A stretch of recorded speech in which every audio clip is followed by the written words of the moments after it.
Hello there, my good people. How are you doing? This is Talanta MKU. Na kama vile nilikuwa nimekuambia, today I am standing in for Elizabeth Mungai, who is not in. So today niko na guest na tunaenda kuongelelea a very informative topic yenye ni kuhusu a rare blood disorder yenye inaitwa hemophilia. Na nataka nikaribishe guest wangu aji introduce mwenyewe, and then we dive right into it. Make sure you send the link to everyone make sure you send the link to any groups, all the groups in Talanta MKU, in Journalism Club, and let's make sure that this discussion helps raise awareness about people who don't know about this disease. So karibu sana, Mr. Pius. I want you to introduce yourself. I don't want to do all the introduction. Kindly introduce yourself. Useme we ni nani, unaitwa aje, what course are you doing in Mount Kenya? Thank you. Of course, I'm a hemophiliac. Pius Opalakadi here from Equip Pursuing ICT, and a hemophilia advocate and a peer counselor, a voice behind Pius Hemophilia Chronicles. Thank you. Wow. So before to get into the conversation, nataka kujua Pius ni nani outside and aside hemophilia. Pius ni nani? Can you tell me a little bit about yourself? Where do you come from?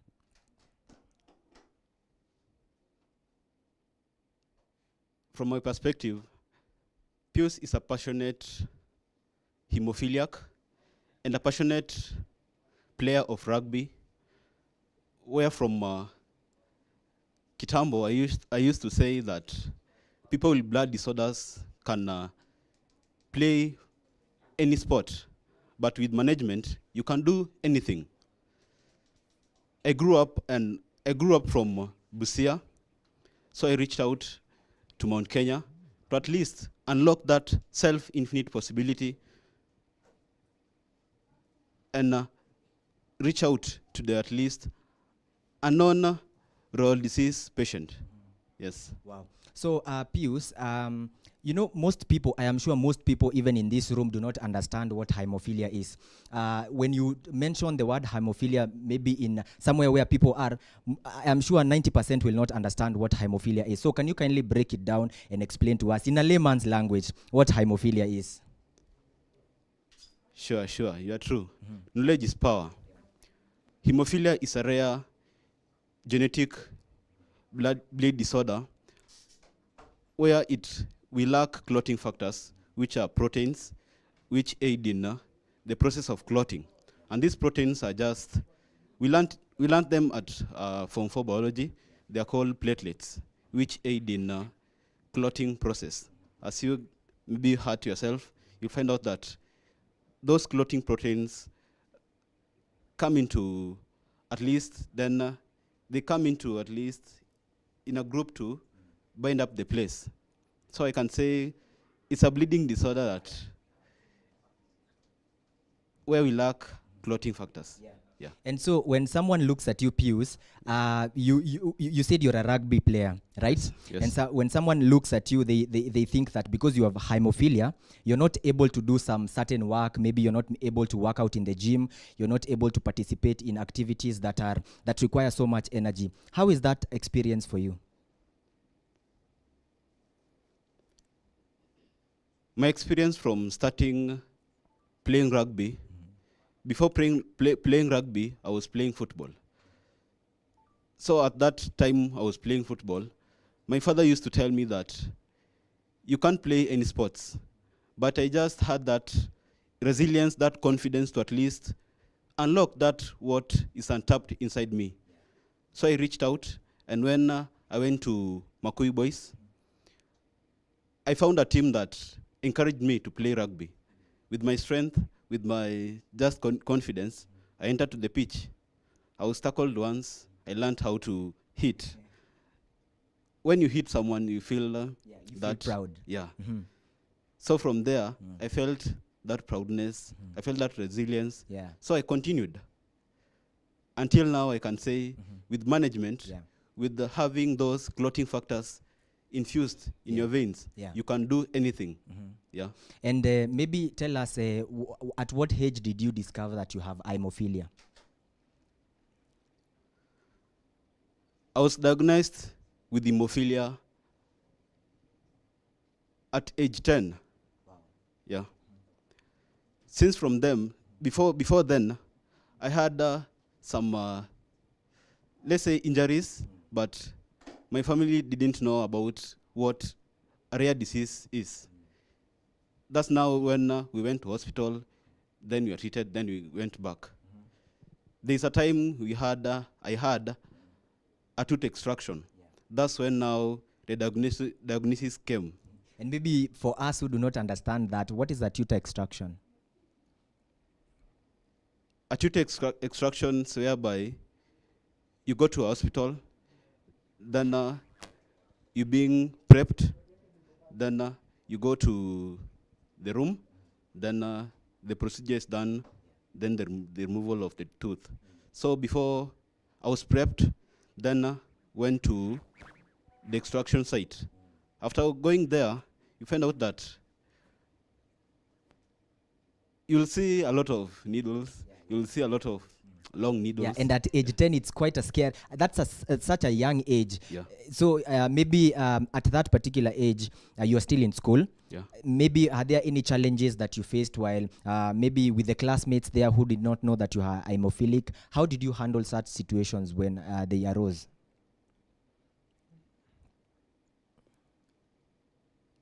Can I go back when you say knowledge is power? Yeah, yeah. That time, people don't know what hemophilia is. Yeah. And when you reach out to a person will just say, that's just a curse. Or that's just, they don't know. Yeah, yeah. But it's until you reach out. It's until you say that you have a blood disorder, that's when now a person can understand when you self-advocate for yourself. But when you're quiet, they didn't know. Yeah. When I reached out to from that first perspective to that age I was, that time, some of the people isolated me. I had social stigma just because of a rare condition. But with me having that confidence, that resilience, believing that knowledge is power, I reached out to them and I told them, this is not something like a curse. It's a rare disease and it's there. And it's genetic. So it's passed down from my mom. It affects mostly men. Then women are carriers. But in these years, hashtag women bleed too. Yeah. The von Wimbrand disease, where the women lack the von Wimbrand factor, which aid them in clotting process. Yeah. Yes. So, and maybe how did you said your mom has hemophilia too. Yes. Maybe at what age did you fully realize now that I am hemophilic? Maybe at age 10 you are a little bit too early to understand that I have this disease. Yes. So maybe at what age did you realize I am that disorder? How did you take it? How did you process it?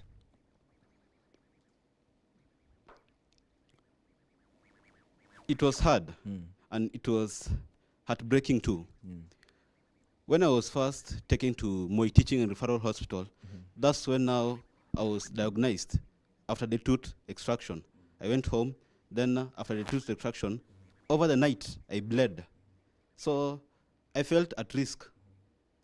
By morning, my father took me to Moi Teaching. There we met a certain doctor from India. There now she told me, you can't play anything, you can't do contact games, you can't just be in an environment where it might cause risk, because when you're cut, it will bleed, but in a longer, yeah. So to me, it heartbreak me. I felt like I'm not in a good environment. And reaching out to my parent, he was a bit tense too. But as time goes by, he explained and reached out to me that this thing is manageable. With knowledge, you can do anything.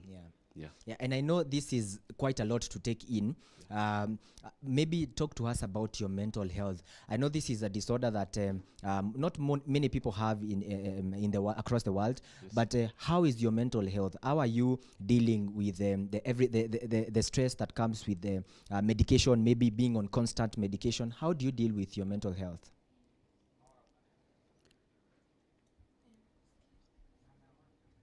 Of course, I'm a lived experience patient. As you have those bleeding episodes, as you meet people with bleeding disorders like sickle cell disease, you find out that your own experience is not even, it's nothing. But when you meet a person with sickle cell disease, you might even cry because you'll find out that you find out that that crisis hit a person. You can't know, but it's until they tell you. So to me, having those bleeding episodes made me mentally strong. And at a certain time, you find out that I had anxiety because of bleeding episodes. I had depression because of bleeding episode. And those led to isolation. Me reaching out to people and the people lacking knowledge, you find out that you are isolated. You have social stigma that comes with you not reaching out to them. So I can say that my mental health that time was a bit, how will I put it? It was a bit tough. Yeah, it was a bit tough. Yeah. But right now, when now I reached out to Mount Kenya, I unlocked that infinite possibility. Where now I joined a peer counselors club. Yeah, wow. That's now time I felt like we need change in Kenya. We need change that the government not giving us. We must create that change so that that change is felt out there. Without action, without actionating, you can't do anything. Yeah, sure. But as two, as those Gen Zs, as living experience patient, what are you doing at the moment? What small steps are you taking to improve your mental health? Yeah. What steps are you taking to even improve those around you? It only calls for every one of us to create change. Don't just be there to say this and this and this. Create change, be self-aware. You'll find out that you have a lot untapped, brain-wise and health-wise. It's until you unlock that untapped decisions to make. When you make it, you'll unlock that self-infinite possibility. Wow. So you said you joined a peer counseling group where they helped you through the depression process, and maybe I would want to know, in that group, did you find others who have your that kind of disorder? No, I didn't find, but I reached out to the chair lady of peer counseling club. Yeah. Our cohort. You find out that her too, she had some trouble behind. I don't want to mention some. Yeah, sure. So I felt like I'm in an environment where we all have these challenges. It's not something like a disease, but once you accept that you can do it, that's first step to at least acknowledging that you can do anything. Yeah, sure. But when you're quiet, it will eat you up. Sure, it's about the mindset, Yeah. how you set your mindset. And okay, something that most people do not know out there, that it is perfectly, it's okay to not be okay. Yeah. People think that when you have these disorders, that life is not going to go on. So I'd like to ask you, your friends and the people you interact with on a daily basis, how do they know that you are hemophilic? Do they understand what you're going through? And maybe have you shared with them to inform them about your condition? Yes, of course, I'm hemophiliac. My lived experience patient, those bleeding episodes, those anxiety of being socially isolated, led me to creating a voice through Pius Hemophilia Chronicles. That's where now I create awareness. That's where now I advocate for myself. If I meet you, I'll tell you something about hemophilia. But if you're not bringing value to me, those energies are not. So I usually say, keep yourself in a gene environment. If your gene ain't, let me break a little bit. If your gene ain't gening with the other, you're not in good environment. If the other person is not reciprocating the energy, It should be two-way. It should be two-way. Yeah. Yeah. that's toxin. It's until I tell you something, then you challenge me. Have you ever tried this? If you learn something from me, Sure. and you'll keep on. But if I can tell you something, then you diminish me. What's that? That's a toxic. So Cut. you've mentioned about Hemophilic Chronicles. Maybe expound more on that. What is that? Hemophilic Chronicles is a personal brand, and it's a non-profit company or organization where I reach out to the unknown, diagnosed patient. People out there don't know what they're living with. People out there, they're not diagnosed. But it's until you diagnose someone, it's until you have those symptoms, it's until you have easy breathing, prolonged bleeding, that's when now you might go to the hospital. The case of me, I went to tooth extraction, that's when now I had those prolonged bleeding.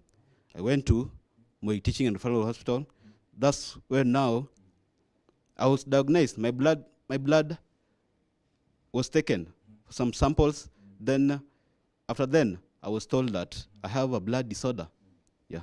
So maybe these Hemophilic Chronicles, do you have any social media accounts, or you just do it in kawaida too?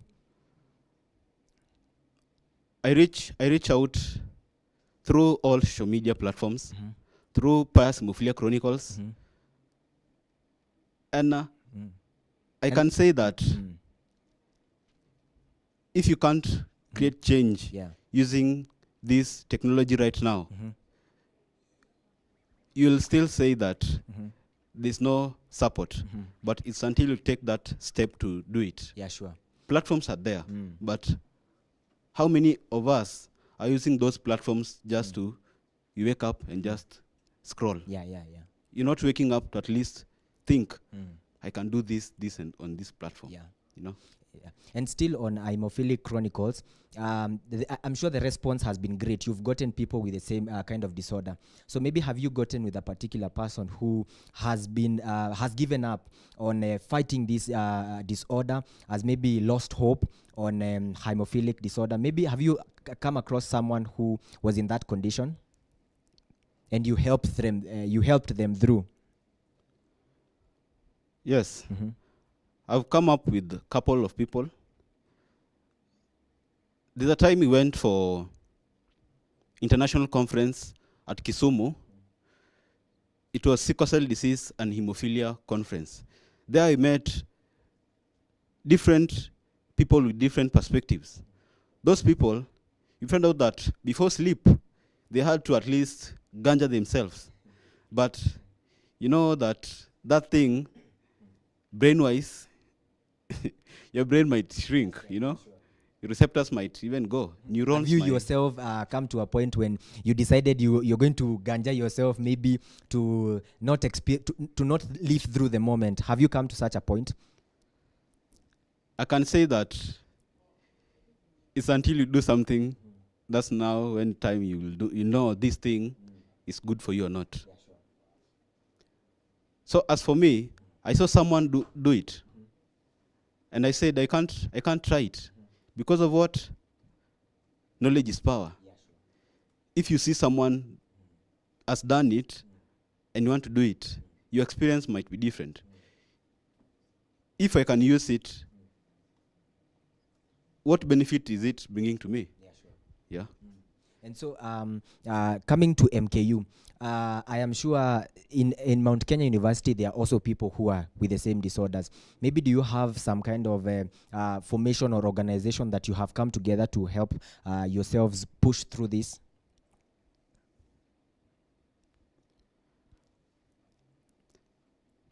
You'll excuse me on this phrase. Of course, I'm a hemophiliac. Yeah. I use Pius Hemophilia Chronicles to reach out to the unknown blood disorder patient. It's until I stepped my foot at Mount Kenya University and I found out that 1 in 5,000 males in Kenya are not diagnosed. Just imagine the whole of Kenya now 5,000. Only around 460 only. The other, where are them? Or where are they?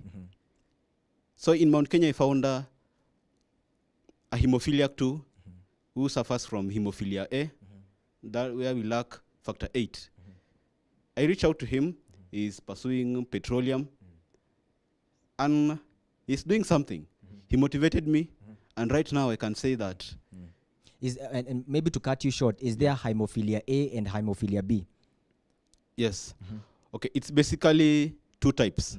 Hemophilia A, where we lack factor 8, and hemophilia B, where we lack factor 9. And in those hemophilia A and B, there are types. Yeah, they are severe, moderate, and mild. Me, I have hemophilia B severe. Yeah. Okay, I'm so sorry for that, but No worry. let me bring you back a bit. When it comes to signs and symptoms of hemophilia, apart from excessive bleeding, do you maybe have other signs and symptoms that occur apart from bleeding excessively? Yes, there are quite some symptoms. When you find out that you can have prolonged bleeding, you can have easy bruising.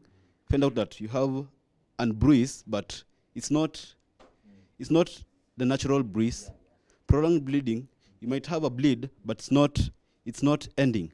And maybe It's how just- long does it take for it to stop bleeding? It's until you die. Until you die. Maybe now, So when maybe you- if I cut you right now, how Yeah. long will it take to stop the bleeding? Okay, how long will it take to stop the bleeding determines when now you're infused with factors or clotting factor replacement therapy. Yeah, sure. Those are how we put it. Just in your words. Okay, those are like platelets which are made in the lab. Now you find out that you are put in the bloodstream to at least aid you in that clotting process. Yeah. And you said you're a rugby player, Yeah. and maybe have there been instances where you got injured or bruised while playing rugby? Yes. Because I'm sure rugby is such a strong game. You have to rub shoulders with people. Sure. Maybe have you gotten bruised when you're playing rugby? You have gotten a lot of bruises on my hips. Hips are Thighs. Thighs. Yeah, thighs. On my thighs, you find out that when you go to a person, the person won't know you're having a blood disorder. Yeah, sure. So you just hit each other well, and the respect comes out of there. So from it was Form 2. I was hit at my thighs. Yeah, my thighs. And that's when I learned that with knowledge, you can learn to quit. And with still knowledge, you can learn to stay. Stay and push through. Yeah, and find out maybe you having a lot of experiences to expound on. But I continued. I played rugby, and I can say God. It's only God It's that only knows. God. Yeah. So maybe do you play rugby here in MKU? I hung up my boots Uh-huh. because there's a time at Form 3 I was hit very well. I took almost 3 months at home. After being hit, I went to usually have a technique which is called PRICE. Protection, R for rest, then I for ice, then C for compression, then E for elevation. So after you being hit, P stands for protection. Protect yourself from that environment. R means for rest. Remove yourself from that scene. Go. That's when now I went for rest. But through that rest, my leg became huge. After just 20 minutes, you can imagine when now you are hit in a sensitive part like elbows, like head. you know. So after that rest, I went for ice. I usually have some smaller ice, but you wrap it so that you put at the place where you are hurt. Okay. But when you put it directly, it will damage your blood vessels. Now then, I went for compression. Don't press the place hardly, but just press it. Just not in a usitumie nguvu mingi. Yeah. So maybe just to ask you, Yes. let's talk about the medication process. With such a disorder, you have to constantly be on medication. Maybe explain us, maybe talk to us about how the medication process is. How regularly do you take your meds, maybe? I must say that I need to take care of myself so that I don't end up having deformities, having joint damage due to you're not being careful. It's until you take care of yourself, that's when now everything will come at a natural way.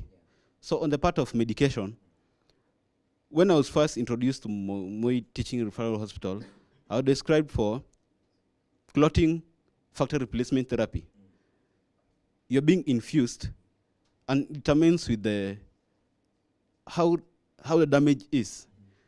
If I'm damaged at my thigh, if I'm damaged at my thigh, and if it's huge, I might be given a lot of doses, or quite a big dose, and it might take, let's say, 3,000 units. But when it's just a minor, you can just take 1,000 or 1,500. Per vial is 80,000 Kenyan shillings. Just imagine if you want, if you are damaged that hard, and you need 4 vials. That's quite a lot of money. Yeah, sure. Yeah. And maybe I can imagine those are huge amounts. Yeah. And maybe for you personally, how has the financial journey through the medication process been? Because I know these are hefty amounts when it comes to the cost of living nowadays. 80,000 is not some cheap money. Yeah. How has been the financial journey? First, big up to Anthony Asimuge Palakadi from Busia, my parent. I must say thank you for him for sacrificing a lot that I'm working hard to at least say he will enjoy life the way I want him to enjoy. He sacrificed. To give back to him. Yeah, he sacrificed a lot. The medication is in form of donor. We get donations from Novodosky, foundations from outside, through Kenya Hemophilia Association. You find out that through Kenya Hemophilia Association, they link up, then we get a donation. Since sickle cell disease, since hemophilia, mostly it's around the western and parts of sub-Saharan. Yes. And maybe just to ask, has there been a time when these government entities do not give you donations, a time when you do not have these donations? How do you survive through that? There's another type of treatment which is called tranexamic acid. You'll have to, they are in form of tablets.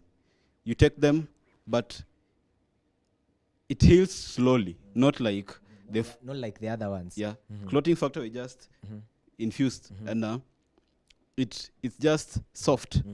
But the tranexamic acid, not all people can want to take it, because of you'll heal slowly. You'll take time before getting to at least that time that you can say you're good. Government is there. But I can say, government hear our cries out. Even if we are the one trying it, or we are the one living with a blood disorder. Just imagine your child has a blood disorder. What can you do for the child? What cautions can you take to at least say, we need an environment that favors us all, not an environment that uses us in order for them to feel they're in a good position. I cry out to Kenya Hemophilia Association. When the medication is there, take that initiative to at least reimburse those treatments, so that when you go to a treatment center, you find out the medication. When you go to a treatment center, you are treated well.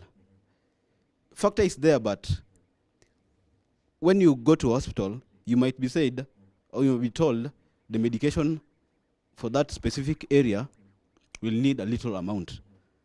But when you give a certain amount that will heal the process well, it will not lead to deformities. I cry out to the government, intervene and help us get this donation, help us to at least create our own or build our own support network, build our own support system to at least produce those clotting factors. Yes. And maybe to ask, are these drugs accessible in public hospitals? Because, you know, a lot of public hospitals do not have medications that handle such disorders. For you personally, has the medication been easily accessible to you? As for me, I can say thank you to my farm, or to my father. When I had a bleed, he reached out, to that Moi Teaching and Referral Hospital. Because of what? He had that, push for what is best for his son. Yeah, sure. But it's until parents too. Don't just say, government need to do this. Do it. Show them that your son deserves something. Show them it's possible. Yeah. The government needs someone to push. But when you don't push, you'll be just seen like you're just there. Yeah. So on that part of me reaching out to the government, the medication is not for sale. It's donor-based. If you don't get that factor in a donor perspective, you won't get any medication. And if you want to purchase, be ready to get some 80,000. Be ready to get that 120,000. Be ready to get that for the new treatment, 2.1 million. How will you get it? And you're just local. Has there come a time where you are in such a situation? I've been in a situation that can say the tranexamic acid helped me solve a certain huge, it was a joint damage. I played, and after some time, I took the tranexamic acid, and it helped me. So I can say, if you take care of your body, if you eat well, if you have the nutrients, your body can, the food can aid you to heal the bleeding episodes by 40%. So if you eat well, if you know what you eat, the kind of nutrients, it will help the blood to at least push to heal you. Yeah. And maybe back to your family, are you the only sibling, or do you have other siblings who have hemophilia? I'm the only sibling who has hemophilia. When I was diagnosed, I was passed through by my mom, since they are the ones who carry that gene, which has hemophilia. So after being given the gene X, then my father produced Y. You find out that the other family members might be afraid to go test, but it's until I now self-advocated. It's until I pushed. That's when now they went for checking up. So I'm the only one who has a blood disorder in my family, but in my mom's family, my cousin had it. So from their family tree, I can say that there is a gene alteration around there. Yeah. And maybe for your parents, was it a difficult process to deal with hemophilia themselves, as compared to your situation? Has there been any differences? Maybe their time was a bit difficult compared to you now. In my perspective, when I had hemophilia, that time reached in a place that I didn't knew what happened to them. I was born in a time that God took, or let me say it's natural, he took my mom that time when, no worry, that time when I was diagnosed, that time when I was still a little boy. Imagine still lactating, still around 7 years. So it was a bit challenging. For them, I didn't know if they diagnosed themselves and knew. But as for me, I can say it was a breaking news to them. They didn't know what hemophilia is. So me appearing, it brought now. They had to adjust. Yeah, it's And there. maybe for your father, because you're telling us he has been with you throughout the journey from where you are diagnosed, maybe how has this been for him? I know for a parent, the only parent, it's a bit difficult for the father to handle you in such situations. How has been the journey been for your father? Of course, I'm a hemophiliac. As a lived experience patient, you have to explore, you have to experience the environment you are living in. So being raised by a father, I can say that, you know how fathers are. Yeah, sure. Anakwambia kitu, next ukikataa, lala chini kiboko. Na maybe wewe hakuwa na kunini because you have that disorder. No. Alikuwa anasema hata ukikosea I'll not Yeah. Kwanza used to say, go for your cane. I'm not getting that cane. Go for your cane. Because you know what you've done. So you just go for that cane. And it's not a small cane. It's something that when you're hit with, you can say, so it was discipline over your it disciplined me. yeah. That's why now I can say I'm in a good road. Because of him, I can thank God that he stuck by me at any position, at any environment. I remember there's a time we went to my teaching referral where I had The thighs. the injury. thighs. When I was hit in rugby, Yeah. I went to hospital. Then I was laid to bed. But you find out that my father had that resilience in himself. He believed in me, but I believe in God too, and him. He gave me that motivation to have a prayer and lean on myself to understand that my body can do it. So I embraced. While embracing, my mind switched into something that I was just thinking a lot, thinking around, and exploring ways to at least bring change, so that when I'll be, maybe hypothetically speaking, when I'll be in hospital, he'll be even just in a warm place. He'll be comfortable. Yeah. But when I was sleeping, he was sitting at the chair. So I was like, I'm in warmth, then my father is sitting in cold. Now you can imagine the coldness in Eldoret. Yeah, sure. It's a bit cold. So now I started embracing myself. I started acknowledging that, Pius, you have to at least leave some things. You have to leave rugby. You have to think of ways that can empower the other undiagnosed people, empower the lived experienced patient. That's when now I started the Pius Hemophilia Chronicles. There I record my bleeding episodes when you find out that when I have a bleeding episode, I tell them, don't try this and this and this. Just leave. You post on all socials. Yeah. Just do something that will not lead to you injuring yourself. Your parent goes through a lot, but they don't tell you. Yeah. If you get something here in campus, if you get something there outside, even if in your family you have something, use it well and think that they are human beings too.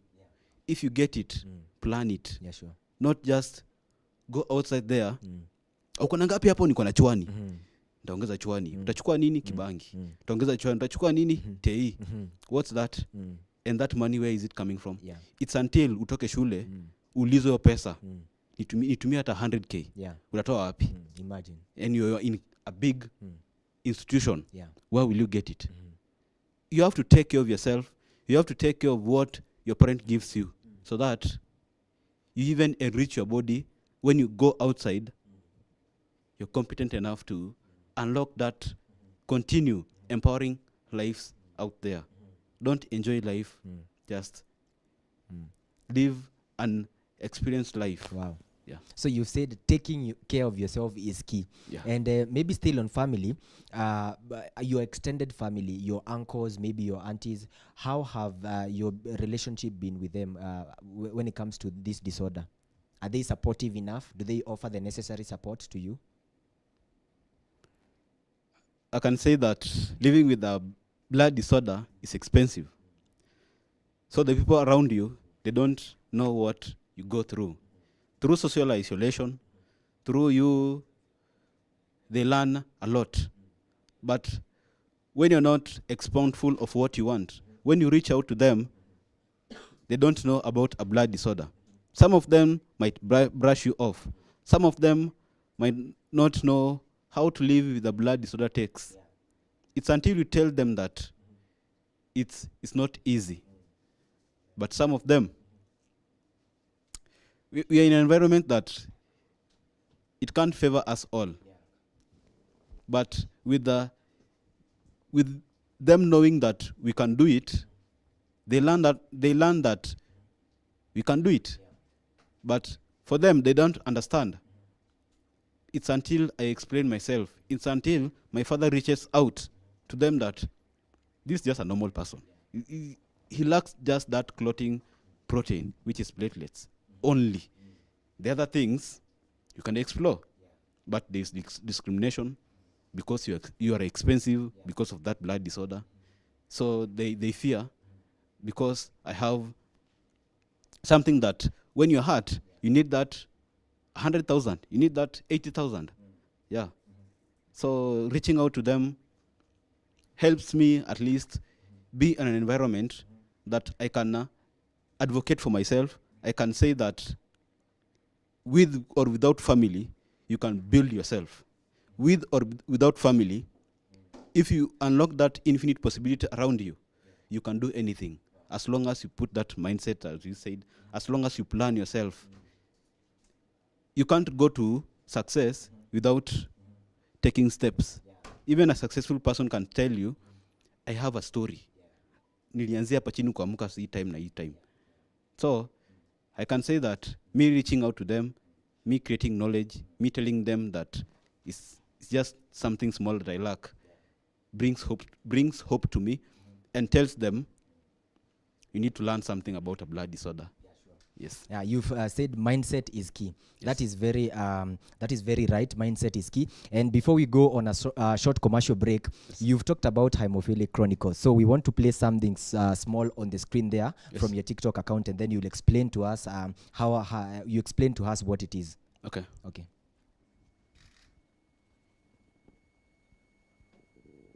Actually, it's a picture, so you will tell us more about that picture. All right.